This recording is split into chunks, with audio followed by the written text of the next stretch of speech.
కూటమి ప్రభుత్వంతోనే ఏపీలో ప్రజా సంక్షేమ పాలన సాధ్యమని AP TRICOR chairman Srinivas, Polavaram MLA Chirri Balaraju అన్నారు. ఏలూరు జిల్లా కుక్కునూరు మండలం ఉప్పేరు గ్రామంలో నిర్వహించిన ఇది మంచి ప్రభుత్వం కార్యక్రమంలో వారు పాల్గొన్నారు. కూటమి ప్రభుత్వం ఏర్పాటై 100 రోజులైన సందర్భంగా ఇది మంచి ప్రభుత్వం కార్యక్రమంలో ప్రభుత్వ పాలనలో అమలైన పథకాలను ప్రజలకు వివరించారు. అనంతరం ఐసీడీసీ ఆధ్వర్యంలో సామూహిక సీమంతాలు జరిపించారు. ఈ కార్యక్రమంలో కుక్కునూరు మండల ఎన్డీఏ కూటమి నాయకులు, కార్యకర్తలు, ఐసీడీఎస్ అధికారులు పాల్గొన్నారు.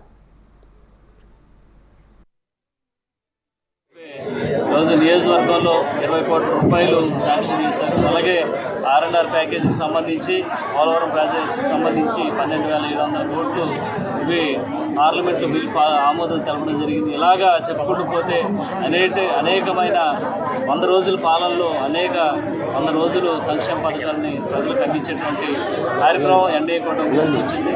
దీనికి కృషి చేసినటువంటి అలాగే చంద్రబాబు నాయుడు గారికి, పవన్ కళ్యాణ్ గారికి ఆ పోలవరం నియోజకవర్గం తరఫున ప్రత్యేక ధన్యవాదాలు తెలియజేస్తున్నాం. మన ప్రభుత్వం వచ్చి 3 నెలల్లోపే రోజు నియోజకవర్గంలో 20 కోట్ల రూపాయలు శాంక్షన్ చేశారు. అలాగే R&R